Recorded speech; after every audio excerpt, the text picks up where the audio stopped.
नमस्कार, रोखोक आपलं स्वागत. प्रेक्षक मी डॉक्टर उदय निरगुडकर. स्टेशन जवळचे अनधिकृत फेरीवाले आणि मुजोर रिक्षावाले हे चित्र फक्त एकट्या ठाण्यात नाही तर महाराष्ट्रातल्या अनेक मोठ्या शहरात गेली अनेक वर्ष दिसतंय. बहुतांशी आयुक्त एकतर या सगळ्याकडे कानाडोळा तरी करतात किंवा जुळवून घेऊन आपल्या भविष्याची चिंता मिटवतात. परंतु या व्यवस्थेला अंगावर घेणारा एखाद दुसराच. बाकी सगळे कितीही उगाळले तरी कोळसेच. बुधवारी संध्याकाळी अशाच अनधिकृत फेरीवाल्यांच्या विरोधात कारवाई करताना ठाण्याचे उपायुक्त संदीप माळवी यांना फेरीवाल्यांनी जोरदार चोप दिला. पण त्यांना हॉस्पिटलमध्ये अतिदक्षता विभागात लगेच दाखल करावं लागलं. पूर्वी अतिक्रमण विभागाची गाडी आली तरी फेरीवाल्यांची पळापळ होताना दिसायची. ट्रॅफिक हवालदार गल्लीत दिसला की मुजोर रिक्षावाले काढता पाय घ्यायचे. पण आता सरकारी अधिकाऱ्यांवर सर्रास हात टाकले जात आहेत आणि दुर्दैव म्हणजे जनता हे सगळं उघड्या डोळ्यांनी पाहते. या प्रकरणानं संतापलेल्या ठाणे महानगरपालिकेच्या आयुक्तांनी चक्क बाह्या सरसावल्या आणि मुजोर रिक्षावाल्यांना चांगला चोप दिला. फेरीवाल्यांची कॉलर पकडली. जे ठाणेकर त्याच फेरीवाल्यांकडून वस्तू खरेदी करतात तेच ठाणेकर मग या आयुक्तांच्या कृतीनं सुखावलो असं आता सांगतायत. आयुक्तांना असा रुद्रावतार का धारण करावा लागला? स्वतः रस्त्यावर उतरून कायदा हातात का घ्यावा लागला? झटपट न्याय म्हणजेच लोकशाही असा अर्थ लावलाय का आम्ही? मग ही व्यवस्था उभी राहीपर्यंत हेच प्रशासन ठाण्याचं झोपलं होतं का? मारहाण झाली म्हणजे कठोर कारवाई झाली असं आम्ही समजायचं का? आज हे झालं, मग उद्या हे फेरीवाले येणार नाहीत कशावरून? आज जयस्वाल आहेत, उद्या दुसरा अधिकारी आल्यानंतर हे असंच चालू राहणार नाही कशावरून? लोहा लोहे को काटता है या न्यायानं मुजोरी मोडून काढायला असं दबंगच व्हावं लागणार आहे का? कायदा मोडून वागणाऱ्यांवर कायदा मोडूनच उत्तर द्यावं लागणार आहे का? अधिकाऱ्यांवरचे हल्ले झाले त्यात किती जणांना न्याय मिळाला हो आजपर्यंत? आणि कर्तव्यदक्ष अधिकारी नेहमी एकटे असतात का? आयुक्तांचं कृत्य एका अगतिकतेतून झालंय का? आणि त्यामुळे बहुसंख्य भ्रष्ट अधिकारी प्रेरित होऊन आपल्या आयुष्याचा अविभाज्य भाग असलेला भ्रष्टाचार वगैरे असं एका रात्रीत सोडून देणार आहेत का? नगरसेवक, फेरीवाले आणि अधिकारी यांची मिलीभगत कशी तोडणार? या समस्येवर दीर्घकालीन तोडगा काय? चला यासारख्या असंख्य प्रश्नांचा वेध घेऊयात आजच्या खास रोखोक कार्यक्रमात. दबंगगिरीचा ठाणे पॅटर्न.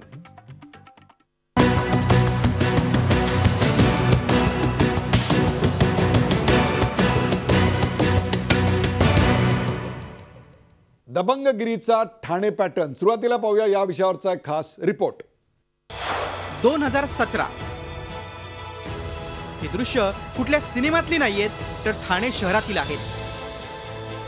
ठाण्याचे आयुक्त IAS संजीव जयस्वाल यांनी मुजोर रिक्षा चालकांना दिलेल्या चोपाचे आहेत. गुरुवारी ठाणे शहरात अनधिकृत फेरीवाले, दुकाने आणि रिक्षा चालकांवर मोठ्या प्रमाणात कारवाई करण्यात आली. या मोहिमेसाठी पालिकेचे आयुक्त संजीव जयस्वाल हे असे बाहुबलीच्या रूपात सगळ्यांनाच पाहायला मिळाले.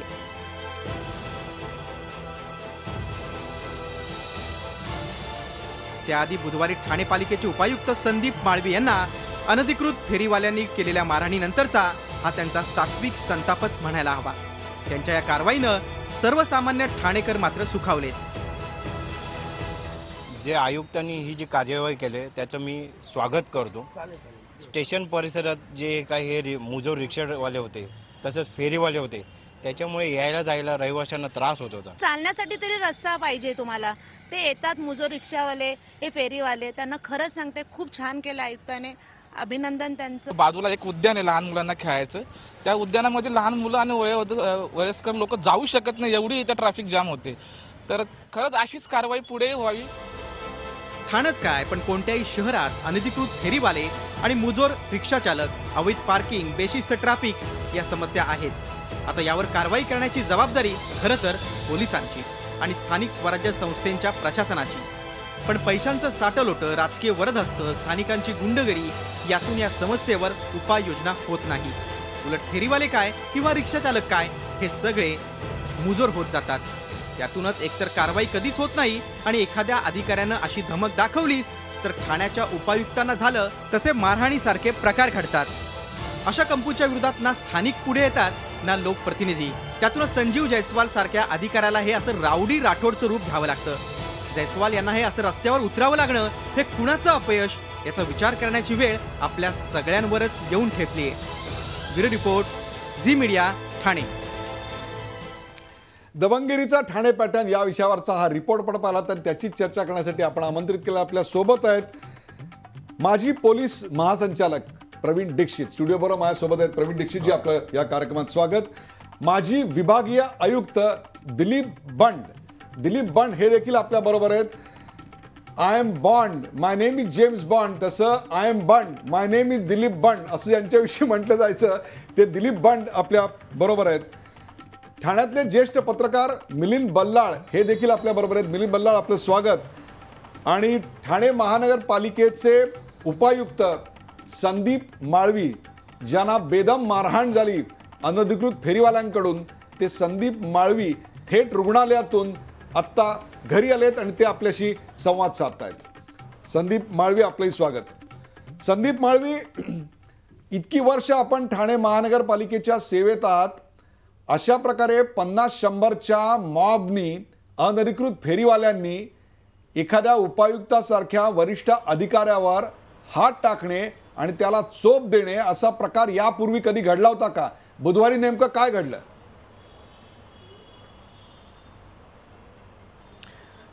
उदयजी, मला वाटतं की असा प्रकार यापूर्वी कधी एवढ्या मोठ्या प्रमाणात घडला नव्हता. कारण का कारवाई आमच्या वेळोवेळी होत राहतात आणि माननीय आयुक्त संजीव जयस्वाल साहेब आल्यापासून ह्या कारवाईमध्ये मोठ्या प्रमाणात भर पडली आहे आणि सातत्याने आपण ही कारवाई करीत आहोत. मोठ्या कारवाई आपण केल्या ठाणे शहरामध्ये, परंतु अशा पद्धतीचा प्रकार कधी घडला नाही. परंतु बुधवारी ज्यावेळेला आम्ही पथक घेऊन फेरीवाल्यांच्या विरोधात कारवाई करण्यासाठी गेलो, त्यावेळेला अचानक हळूहळू असा मॉब हा एकत्रित होत गेला आणि ज्यावेळेला एका सर्टन पॉईंटला आम्ही आलो की ज्या ठिकाणी मोठ्या प्रमाणात मॉब जमला होता आणि आमची कारवाई सुरू होती, अशा वेळेला अचानक मॉबने अटॅक केला.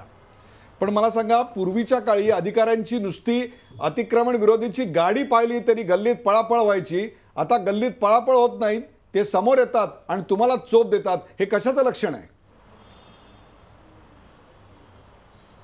नाही, मला वाटतं की याच्यामध्ये वस्तुस्थिती अशी आहे की आताही तीच परिस्थिती आहे की ज्यावेळेला आमच्या गाड्या जातात त्या लोक पळून जातात.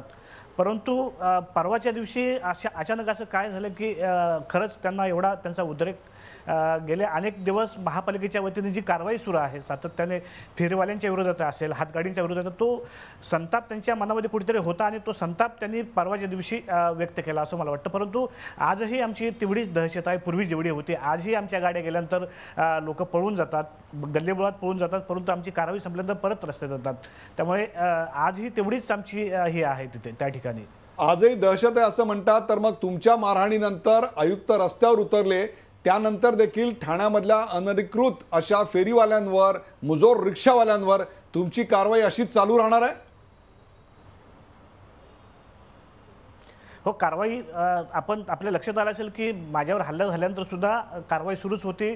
कालही स्वतः माननीय आयुक्त साहेब रस्त्यावर उतरले होते. आजही आमचे सगळे अधिकारी रस्त्यावर उतरून फेरीवाल्यांच्या विरोधात किंवा हातगाडी विलवंच्या किंवा रिक्षावाल्यांच्या विरोधात कारवाई करत आहेत. त्यामुळे कारवाईचं सातत्य यापूर्वी होतं, आजही आहे, परंतु आता त्याची तीव्र वरिष्ठ अधिकाऱ्यावर अशा प्रकारे मारहाण झाल्यानंतर पालिकेचे जे इतर अधिकारी आहेत त्यांच्या मनोबलात काय फरक पडलाय? त्यांचं मनोबल खच्चीकरण झालंय? मला वाटतं की संजीव जयस्वाल सर आल्यापासून जी टीम ठाणे म्हणून आम्ही काम करतोय आणि ती टीम ठाणेचं स्पिरिट जे आहे ते अजूनही आमच्यात आहे. मला वाटतं की खच्चीकरण होण्याचा प्रश्नच नाही. उलट आम्ही जास्त त्वेषाने अजून कारवाई करू. कारण गेल्या 2 वर्षामध्ये आमच्या मनामध्ये जे स्पिरिट जयस्वाल सरांनी निर्माण केलं की एकत्रितपणे कारवाईचा जो जोश आमच्या मनामध्ये निर्माण केला, जो त्वेष आजही आहे, जरी माझ्यावर हल्ला झाला तरी आमचे पथक थांबलं नाही, आमची कारवाई थांबली नाही, उलट त्याच्यापेक्षा जास्त जोमानं आमचं पथक काम करायला लागलं. म्हणजे यापूर्वीही आम्ही अशाच पद्धतीनं काम केलेलं आहे, यापुढेही असंच काम करणार आहे. कारण जी प्रेरणा किंवा जो द्वेष आमच्या मनामध्ये जयस्वाल सरांनी टीम ठाणे म्हणून भरलेला आहे तो तसाच पुढे राहील, याच्यामध्ये माझ्या मनात अजिबात शंका नाही आहे. आपल्यासोबत ज्येष्ठ पत्रकार मिलिंद बल्लाळ आहेत. मिलिंद बल्लाळ, गेले 2 दिवस ठाण्यात जे काही घडतंय ते तुम्ही पाहताय, आपण ठाणेकर आहात. या सगळ्या व्यवस्थेतून काय नेमकं पुढे येत आहे? आता संदीप माळवी असे म्हणाले की आमची दहशत पूर्वीसारखी आहे तशीच आहे. खरोखरच सरकारी अधिकाऱ्यांची, विशेषतः अतिक्रमण विरोधी पथकाची तशी दहशत राहिलेली आहे का? का राजकीय वरदहस्त मिळाल्यामुळे अनेक अनधिकृत फेरीवाले आणि रिक्षावाले अधिक मुजोर बनलेत? आपलं काय निरीक्षण?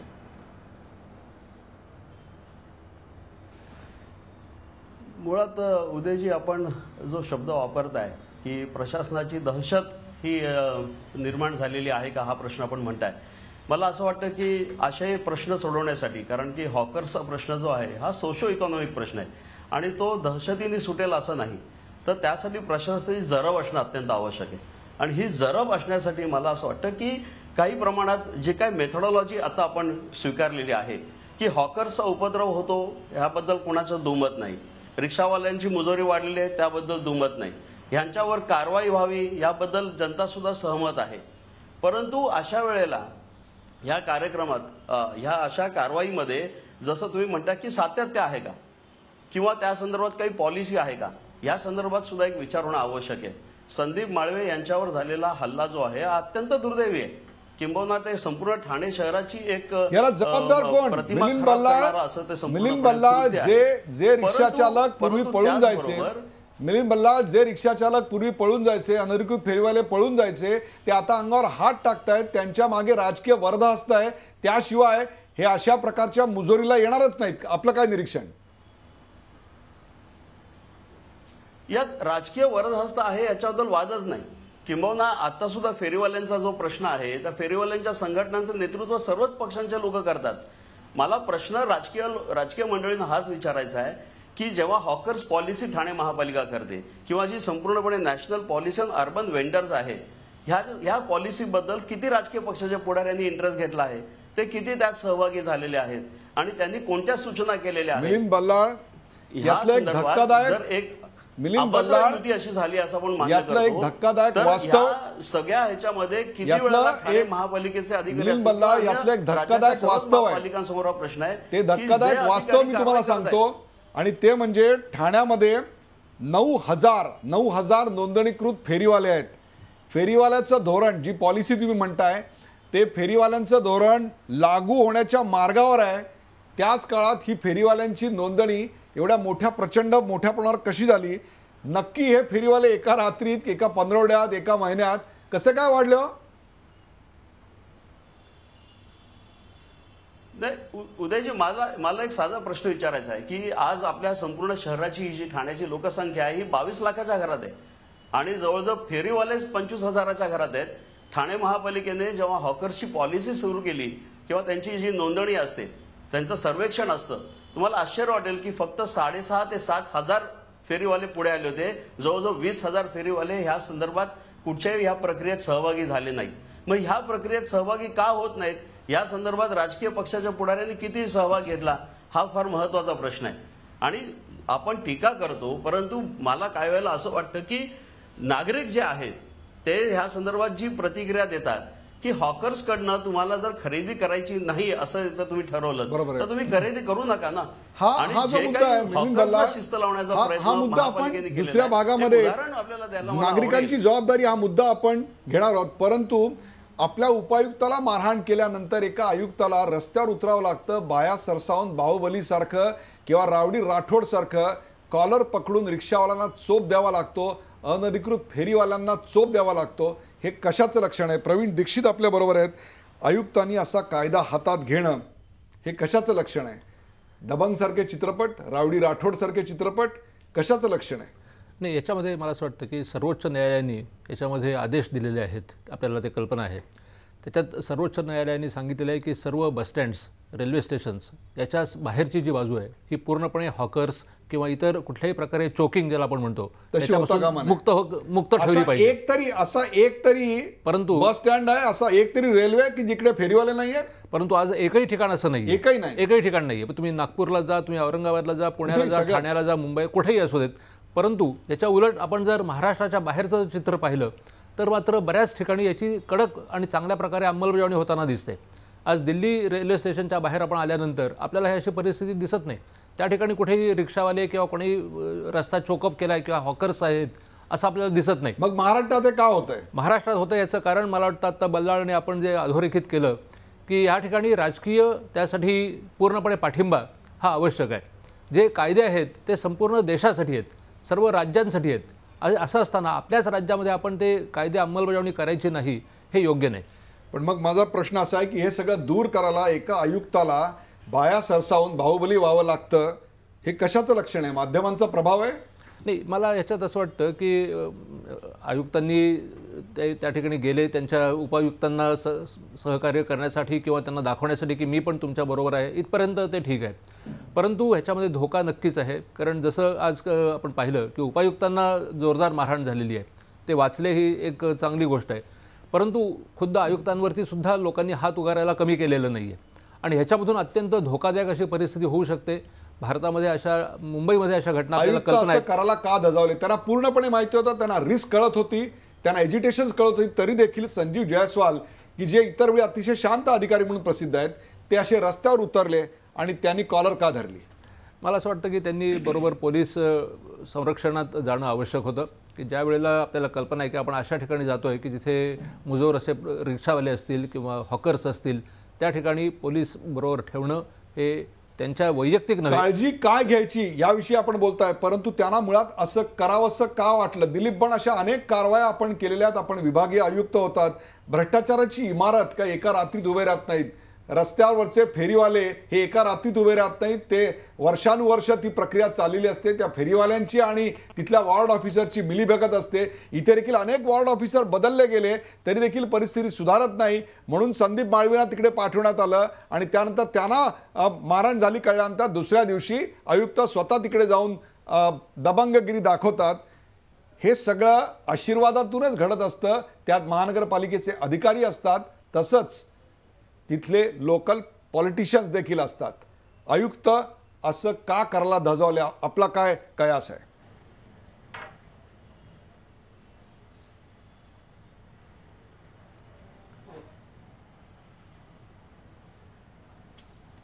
बोला. काय होतं की माझंच आहे ना? हां बोला.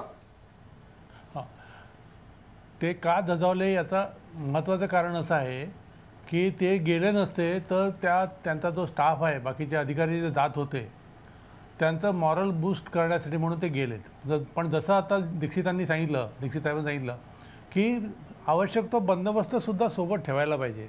जे उपायुक्ताच्या बाबत घडलं तसंच आयुक्ताच्या बाबतसुद्धा घडू शकतं. कारण आता परिस्थिती बदललेली आहे. आम्ही 10 वर्षापूर्वी जेव्हा मी पिंपरी चिंचवड कॉर्पोरेशनला आयुक्त होतो तेव्हाची परिस्थिती वेगळी होती. तेव्हा तर आम्ही जवळजवळ 3,500 प्रॉपर्टीज पाडलेले आहेत पूर्णपणे. हॉकर्स पण रिमूव्ह केलेले होते.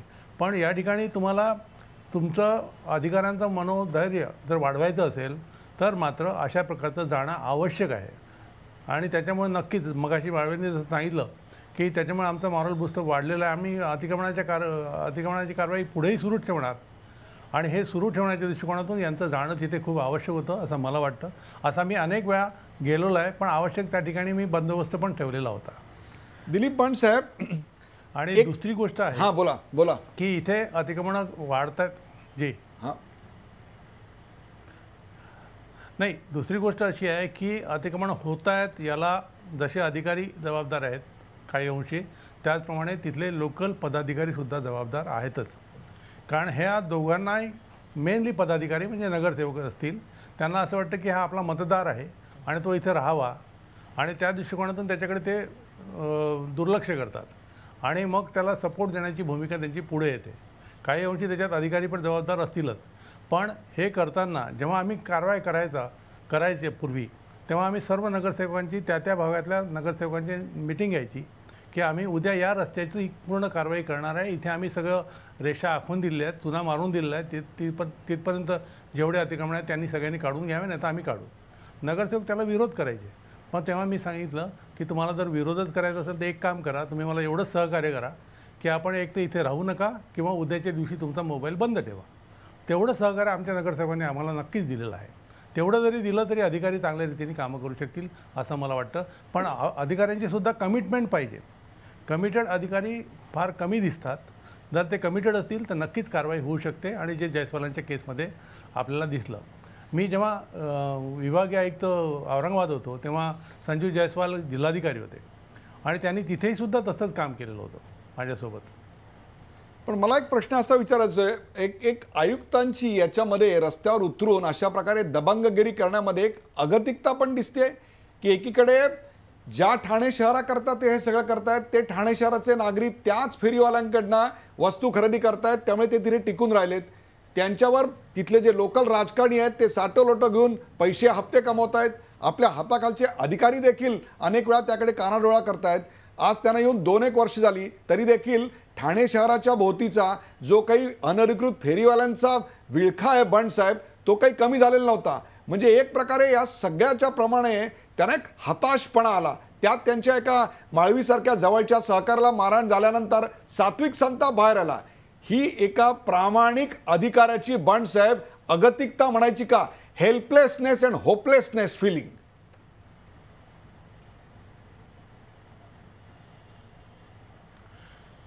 नाही, पूर्णपणे हेल्पलेस तर म्हणता येणार नाही, परंतु ही मारहाण जी झाली ती मारहाण झाल्यामुळे आयुक्त रस्त्यावर आलेत आणि ते रस्त्यावर आल्यामुळे एक तर आयुक्त काही करू शकतात किंवा महानगरपालिका करू शकते कारवाई, हे त्यांनी स्पष्ट केलं. अर्थात पुन्हा त्यांनी बंदोबस्त स्वतःसोबत ठेवायला पाहिजे, तर हा माझा पुन्हा मुद्दा आहेच. परंतु हे करणं स्टाफच्या दृष्टिकोनातून पुढे ही कारवाई कंटिन्यू करण्याच्या दृष्टिकोनातून खूप महत्त्वाचं राहिली असं मला वाटतं. तुमचा मुद्दा अतिशय बरोबर आहे की त्यांनी स्वतःबरोबर पोलीस बंदोबस्त ठेवायला हवा होता. परंतु दीक्षित साहेब, आयुक्तांनी स्वतः अशी मारहाण करणं हे नियमात बसतं का, असं काही लोक आता विचारायला लागलेत. आपला काय मत आहे? नाही, मला वाटतं हे नियमात बसतं किंवा नाही ह्याचा महत्त्वाचा मुद्दा नाही आहे. महत्त्वाचा मुद्दा असा आहे की आज ठाण्यासारख्या ठिकाणी वारंवार ते सतत कारवाया जवळजवळ करतायत. आज ही आपल्याला फक्त दिसती आहे, परंतु गेले वर्षभर जर आपण पाहिलं तर अनेक भागांमध्ये त्यांनी वारंवार कारवाई केलेली आहे. आणि त्यामुळे अशी कारवाई जी ते काही करतायत त्याला पूर्ण पोलिसांच्याकडनं देखील सहकार्य त्यांनी घ्यावं. पोलीस सहकार्य देतातच. किंबहुना शासनाने ह्याबद्दल असं एक सुचवलेलं होतं की प्रत्येक महानगरपालिकेमध्ये जवळजवळ 500 किंवा 1000 तिथल्या जशी जरूर असेल त्याप्रमाणे सर्व पोलीस त्यांच्याकडे सतत उपलब्ध ठेवावेत. त्यामध्ये मुद्दा एवढाच होता की बऱ्याचशा महानगरपालिकांनी पोलिसांना लागणारी जी निवासस्थानं असतात त्याची व्यवस्था करायला तयारी दाखवली नाही आणि फक्त आम्हाला पोलीस द्या अशी मागणी केली.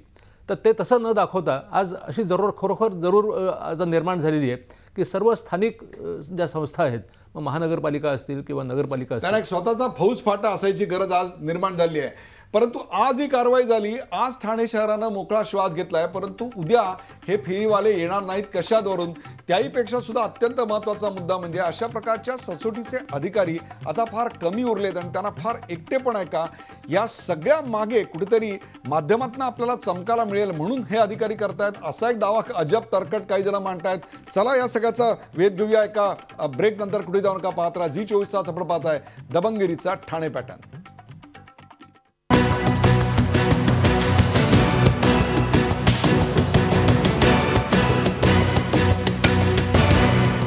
दबंगगिरीचा ठाणे पॅटर्न या विषयावरची रंगलेली चर्चा आपण पाहता. आपल्यासोबत संदीप माळवी, प्रवीण दीक्षित, दिलीप बंड आणि मिलिंद बल्लाळ आहेत. संदीप माळवी, तुम्हाला मारहाण झाल्यानंतर आयुक्त रस्त्यावर उतरले आणि आता मग प्रत्येक तुमचा अधिकारी या मुजोर रिक्षावाल्यांच्या विरोधात, अनधिकृत फेरीवाल्यांच्या विरोधात आम्हाला कारवाई करताना दिसतोय, कठोर कारवाई करताना दिसतोय. तुम्हाला मारहाण होईपर्यंत कठोर कारवाई करायची नाही अशी शपथ घेतली होती का अधिकाऱ्यांनी? उदयजी, एक गोष्ट मला इथे सांगावीशी वाटेल की गेल्या 2 वर्षामध्ये ज्या ज्या कारवाया आम्ही केल्या त्या सर्व कारवाया माननीय आयुक्त संजीव जयस्वाल यांच्या नेतृत्वाखाली केल्या आणि प्रत्येक वेळेला ते स्वतः फील्डवर होते. प्रत्येक वेळेला कुठल्याही कारवाईच्या सुरुवातीला त्यांनी सुरुवात केलेली, नंतर आम्ही त्यांना फॉलो केलेलं आहे. त्यामुळे पहिल्यांदाच आयुक्त साहेब रस्त्यावर उतरले अशी हे नाही आहे. यापूर्वी वेळोवेळी ज्या ज्या कारवाया आम्ही केलेल्या आहेत ठाणे शहरामध्ये गेल्या 2 वर्षात, त्या प्रत्येक कारवाईच्या वेळी माननीय आयुक्त हे सर्वात पुढे होते आणि त्याच्यानंतर आम्ही कारवाई केलेली आहे. त्यामुळे एक नेतृत्व असं आम्ही गेल्या 2 वर्षामध्ये पाहिलं की ते सातत्याने आम्हाला प्रेरणा देत होतं. केवळ हल्ला झाला, हे हल्ल्याला आम्ही हे करत नाही, परंतु केवळ हल्ला झाला म्हणून आम्ही ही कारवाई केली असं नाही. तर गेल्या 2 वर्षामध्ये आपणही बघतात की ज्या पद्धतीनं आपण ठाणे शहरामध्ये माननीय जयस्वाल सरांनी कारवाई केली आहे, त्या कारवाईचं स्वरूप एवढं तीव्र होतं. माळवी, संजीव जयस्वाल यांचं एखाद वर्ष आता 3 वर्षाच्या टर्मचं उरलेलं असेल, त्यानंतर आणखीन एखादा असीम अधिकारी येईल आणि त्या असीम अधिकाऱ्याच्या कृपेनं अनेक गोष्टी तिथे घडतील. त्यावेळेला कारवाईतलं सातत्य कसं राहणार, गव्हर्नन्सवर लोकांचा विश्वास कसा राहणार? नाही, मला वाटतं की हा आत्ताच्या पुरता मर्यादित प्रश्न न ठेवता आत्ता सद्यस्थितीमध्ये जी कारवाई आमची सुरू आहे ती कारवाई संजीव जयस्वाल सरांच्या नेतृत्वाखाली सातत्याने सुरू राहील, याच्यामध्ये कुठल्याही आणि कोणाच्याही मनामध्ये शंका नाही. मिलिंद बल्लाळ, ठाणेकर तिथूनच खरेदी करतात आणि त्याच ठिकाणी कारवाई झाल्यानंतर कौतुक देखील करतात. ही कुठली मानसिकता, ज्याचा मगाशी आपण उल्लेख करत होतात की ठाणेकरांनी त्यांच्याकडून खरेदी का करावी, मग ह्याच्यावर उपाय काय?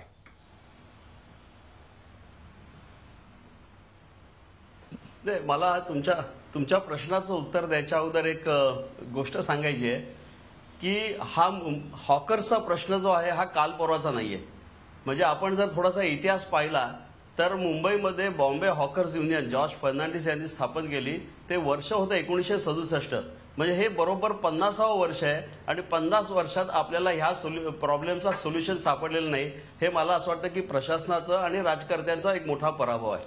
नंबर 2, आपले ठाणे महापालिका स्थापन झाली साधारणपणे 82च्या साली आणि 85-86 साली जो डेव्हलपमेंट प्लॅन मंजूर झालेला आहे त्या डेव्हलपमेंट प्लॅनमध्ये हॉकर्सचा कोणत्याही प्रकारचा उल्लेख नाही. म्हणजे आपण एवढ्या प्रोजेक्शन्स मोठमोठ्या घेतो, पाणी पुरवठा किती असावा, शहरातली सार्वजनिक वाहतूक कशी असावी, रस्ते किती रुंद असावेत, परंतु हॉकर्स हा विषय कधीतरी 20 वर्षांनी येईल हा नियोजनकर्त्यांच्या पुढे गावी पण हा प्रश्न नव्हता. आता आपण जो विचारलात प्रश्न तो फार महत्वाचा आहे की नागरिकांची जी मानसिकता आहे ती अत्यंत गैर आहे. म्हणजे ठाणे महापालिकेने सुद्धा हा प्रश्नामध्ये खरं म्हटलं तर एक चांगल्या पद्धतीचा एक पायंडा घातला होता. नौपाडा भाग जिथे हा सगळा प्रकार घडला आणि तिथे सर्वात जास्ती प्रमाणात हॉकर्स आहेत, तर तिथे साधारणपणे एक 20 वर्षांपूर्वी ठाणे महापालिकेने शाहू मार्केट म्हणून एक वास्तू उभी केली. तिथल्या सर्व फेरीवाल्यांची तिथे त्यांचं पुनर्वसन करायचं. परंतु त्या शाहू मार्केटमध्ये ना फेरीवाले गेले आणि ना नागरिक गेले. मला असं वाटतं की नागरिक सुद्धा एक अत्यंत सोपा मार्ग निवडत असतात आणि कुठेतरी पटकन रस्त्यावरच खरेदी करायची आणि जायचं. तर हा जो एक हिपोक्रेसी म्हणून आपण दांभिकपणा आहे तो नागरिकांनी सोडला तर ह्या प्रश्नाला खरोखर एक चांगल्या पद्धतीचं उत्तर मिळू शकेल. कारण की महापालिकेची जी कारवाई आहे ना ही कारवाई जी ही शॉर्ट टर्म कारवाई आणि आपण बरोबर म्हणालात की आज जयस्वाल यांच्यासारखा कर्तव्यदक्ष अधिकारी आहे त्याच्यामुळे ही कारवाई होईल, त्याचा इफेक्ट काही दिवस राहील. परंतु जर त्यानंतरचा अधिकारी तेवढा कर्तव्यदक्ष अनफॉर्च्युनेटली आला नाही तर हा प्रॉब्लेम तसाच राहणार. त्याच्यावर तुमच्याकडे एक लॉंग टर्म काय पॉलिसी आहे का, तर लॉंग टर्म पॉलिसी नाही, कारण डेव्हलपमेंट प्लॅनमध्ये त्याचा उल्लेख नाही. आणि आज एवढे मोठमोठे हाऊसिंग कॉम्प्लेक्सेस ठाणे महापालिका मंजूर करते परंतु त्यांच्या कुठच्याही अम्युनिटी स्पॉटमध्ये हॉकर्स प्लाझा असावा याचा उल्लेख नाही. मला असं वाटतं की ह्या संदर्भात सुद्धा आपल्याला काहीतरी करायला पाहिजे तरच हा प्रश्न सुटू शकतो, अन्यथा तो सुटू शकत नाही. हा ह्याच्यात फक्त उदयजी मला ह्या संदर्भात थोडंसं बोला संदीप माळवी बोला. संदीप माळवी बोला. याच्यामध्ये मिलिंद बल्लाळ साहेबांनी जो मुद्दा केला की ज्या सोसायट्या मोठ्या प्रमाणात निर्माण होत्या त्याच्यामध्ये हॉकर्स प्लाझा, मला वाटते की माननीय आयुक्तांनी संजीव जयस्वाल सरांनी ह्यामुळेचा मुद्दा यापूर्वी आमच्या बैठकीमध्ये मांडलेला आहे आणि त्या संदर्भात त्या पार्श्वभूमीवर काही कारवाई सुरू आहे की जिथे मोठे कॉम्प्लेक्स तयार होत आहेत त्या कॉम्प्लेक्समध्ये अशा पद्धतीचे हॉकर्स प्लाझा तयार होऊ शकतात का इंटरनल सोसायटीमध्ये, ह्या संदर्भातली शक्यताही माननीय जयस्वाल सरांनी मांडलेली आहे. मला वाटतं की त्यालाही काही दिवसात मूर्त स्वरूप येईल. मुद्दा जो मागाशी आपण एक महत्त्वाचा मुद्दा मांडलात की लोकांच्या मानसिकतेचा, की कसं होतं की प्रत्येक वेळेला महापालिकेचे अधिकारी नालायक असतात, ते कारवाई करत नाहीत. परंतु ज्यावेळेला नागरिकांच्या मानसिकतेचा प्रश्न उद्भवतो त्यावेळेला नागरिकांना इकडे असतात ना तिकडे असतात, फक्त तमाशा बघत बसलेले असतात. काल ज्यावेळेला माझ्यावर हल्ला झाला त्यावेळेला नागरिक तिथं मोठ्या संख्येने होते, परंतु ज्यावेळेला काय एखादी कारवाई महापालिकेने नाही केली त्यावेळेला शिवाय देत असतात आणि कारवाई चांगली झाली तर फक्त नागरिकांचं किंवा जे त्यांचं कौतुक करतात. परंतु स्वतः आपण एक कर्तव्यदक्ष नागरिक म्हणून कधीही आपण आपली जबाबदारी पार पडत नाही. हे या देशाचं आणि हे समाजव्यवस्थेचं दुर्दैव आहे.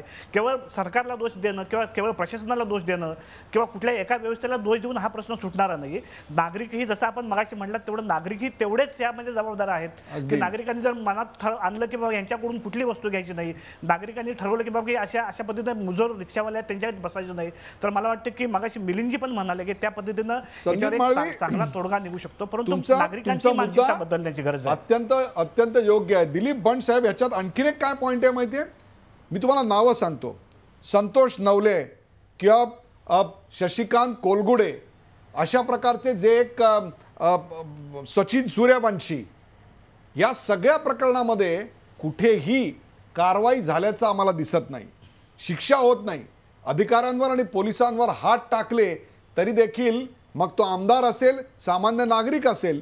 ठाण्यामध्येच एका महिला कॉन्स्टेबलला थोबाडीत मारली होती एका पक्षाच्या पदाधिकाऱ्यांनी. 15 दिवसात त्याची FIR झाली होती.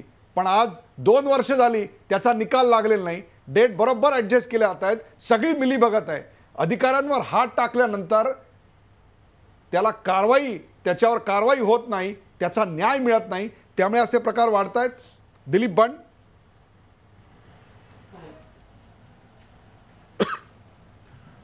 हे आपलं म्हणणं एकदम खरं आहे, सहमत आहे मी याच्याशी. कारण आपण कारवाई केल्यानंतर त्याच्यावर त्यांनी जर काही हे केलं असेल, चूक केली असेल, तर त्याच्यावर लवकर कारवाई व्हायला पाहिजे, म्हणजे त्याला शिक्षा व्हायला पाहिजे.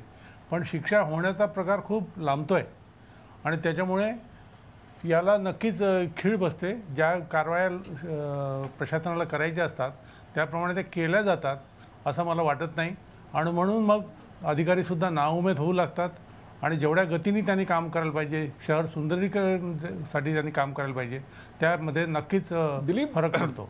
दिलीप बंड साहेब, कोर्ट, आयुक्तांनी पदाधिकारी अशा प्रकारे रस्त्यावर उतरून चोप दिला, एक प्रकारे झटपट न्याय दिला, याचा ठाणेकरांना आनंद होतोय. झटपट न्याय म्हणजेच लोकशाही असा आमचा समज का बरं दृढ झाला? काय वाटतं आपल्याला?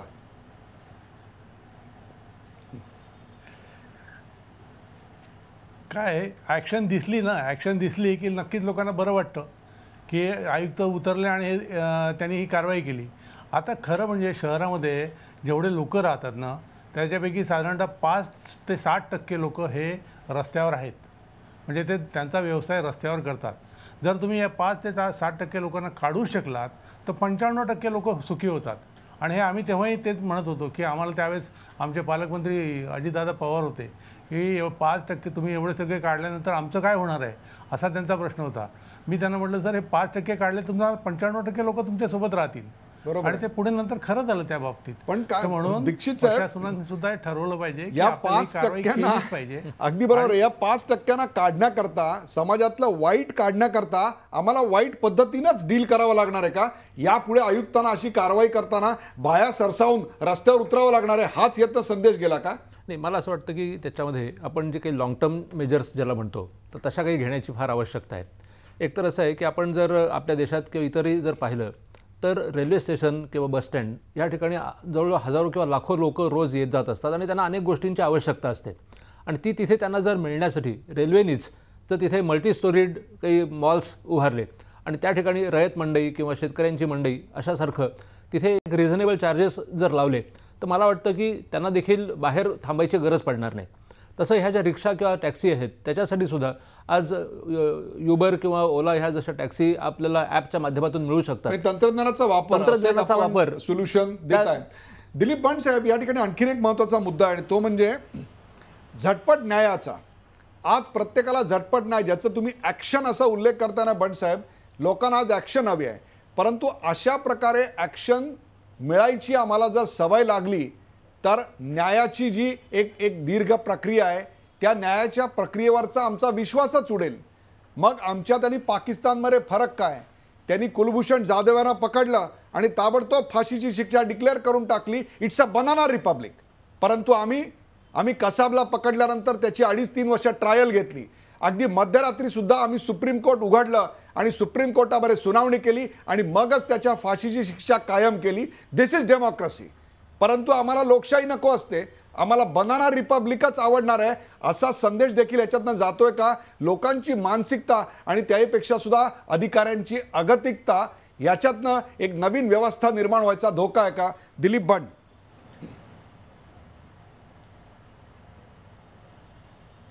नाही, आपण भारतात राहतोय, आपल्याला घटनेप्रमाणे पुढे जावं लागेल, हे तेवढंच खरं आहे. आणि हे होत असताना न्याय लवकर मिळावा यासाठी मात्र नक्कीच काही आपल्याला बदल शासन पातळीवर, केंद्र शासनाच्या पातळीवर आणि कोर्टांचा समन्वय, सुप्रीम कोर्टाचा समन्वय यांच्यामधून काहीतरी करणं आवश्यक आहे. पण आपण जेव्हा बघतो की कुठली कारवाई जर प्रशासनाने कारवाई केलीच नाही तर या शहर कसं होईल, ते बकाल होऊन जाईल.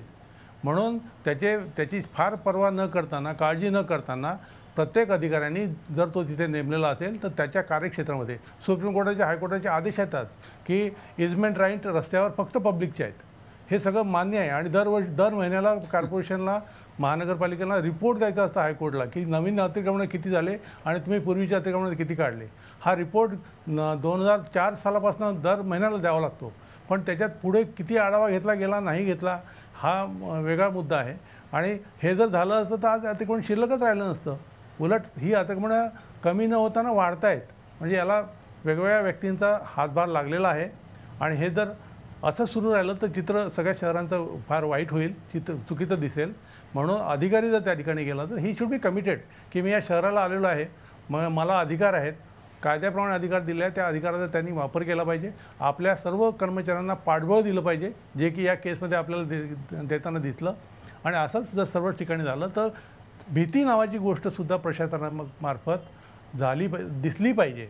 आज आपल्याला सगळ्यांना दिसतं आहे की प्रत्येक ठिकाणी आपण काम करतो आहे, काही होत नाही असंच म्हणत राहिलो आपण तर पुढे काही निर्णय होणार नाहीत किंवा चांगली गोष्ट पण घडणार नाही.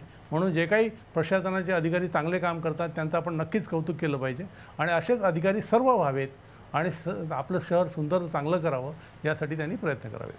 त्याकरताच आपण हा कार्यक्रम करतो. एक छोटासा प्रश्न मिलिंद बलाळ आपल्याला, की नगरसेवक, महानगरपालिकेचे भ्रष्ट अधिकारी आणि त्याहीपेक्षा सुद्धा तिथले स्थानिक फेरीवाले यांची एक मिलीभगत असते, ती एक मोठी अर्थव्यवस्था आहे.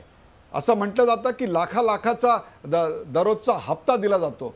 हा नेक्सस, ही मिलीभगत तोडणार कशी?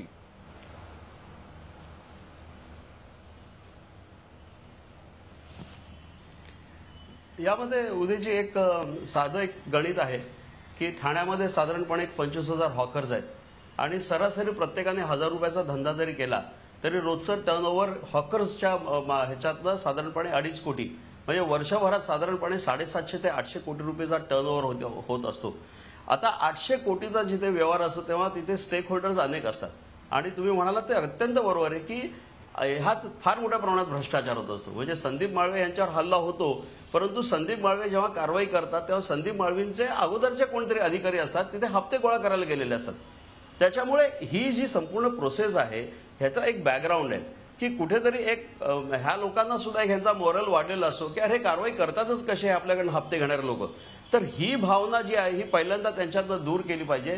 त्यासाठी सर्वप्रथम हॉकर्स जे आपण आता मान्य केलेले, ऍक्सेप्ट केलेले, सुप्रीम कोर्टापासून ते आपण नॅशनल पॉलिसी केलेली आहे, तर आपण त्यांना एकदा आपल्या मेनस्ट्रीममध्ये आणायचं असेल तर मला असं वाटतं की त्यांच्या संदर्भात कोणती तरी एक ठोस भूमिका घ्यायला पाहिजे. त्यांना एक लोकशिक्षण देण्याची अत्यंत गरज आहे, त्यांचं प्रबोधन करण्याची गरज आहे. आणि ही खरं म्हटलं तर खूप मोठी प्रोसेस आहे. त्यासाठी पॉलिटिकल विल लागणार आहे, ॲडमिनिस्ट्रेटिव्ह विल लागणार आहे.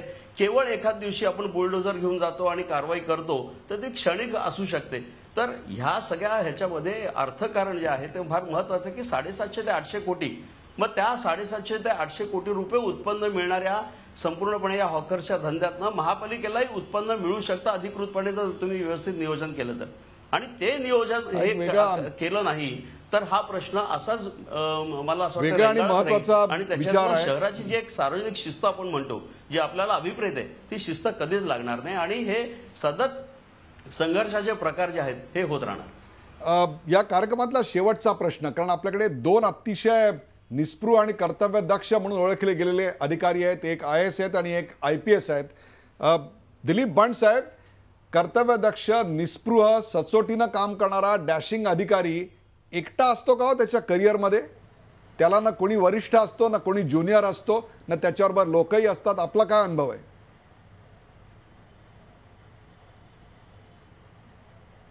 नाही, असं नाही.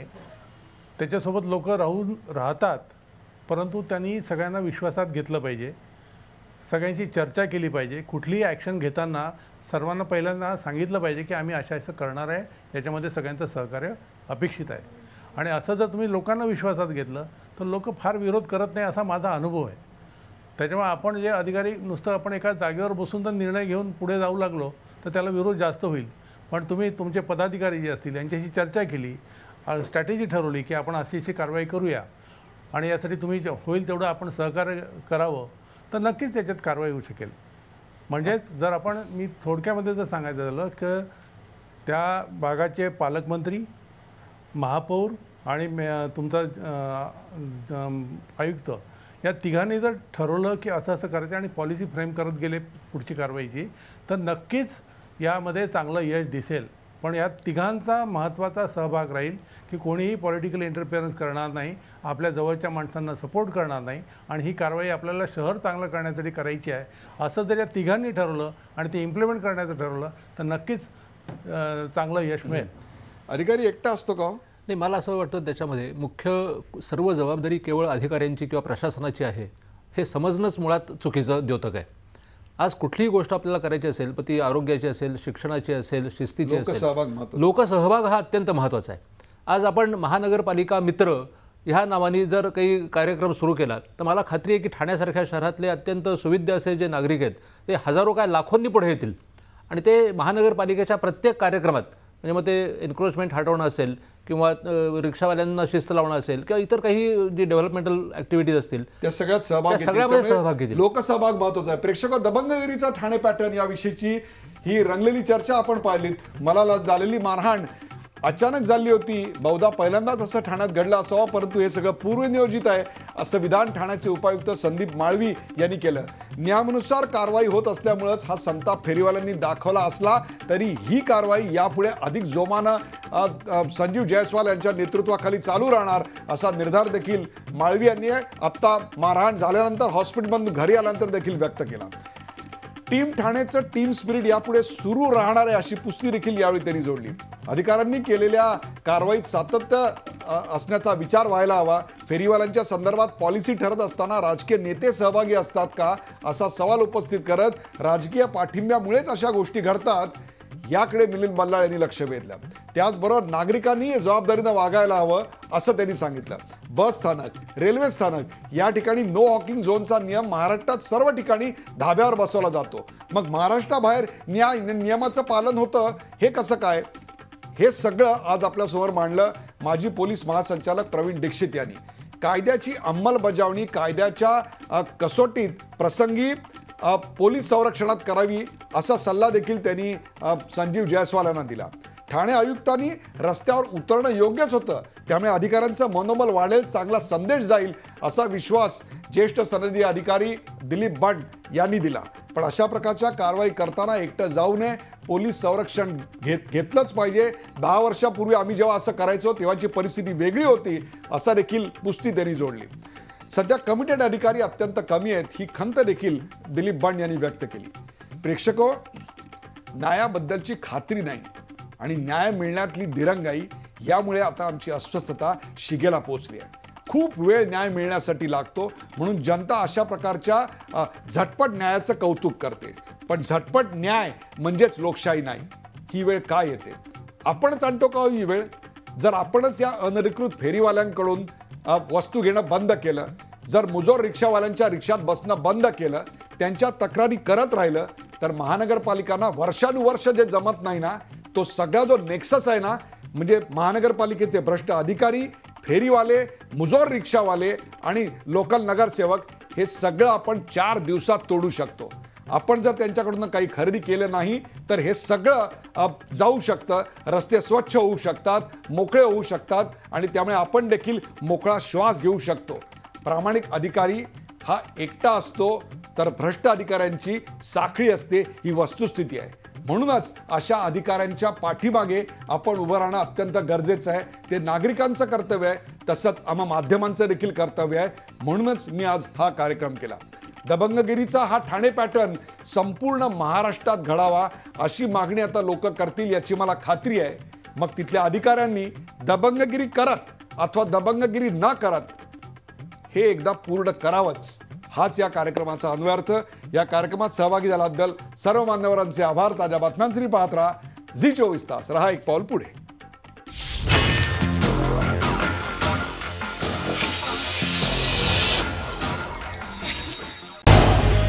झी 24 तास रहा एक पाऊल पुढे.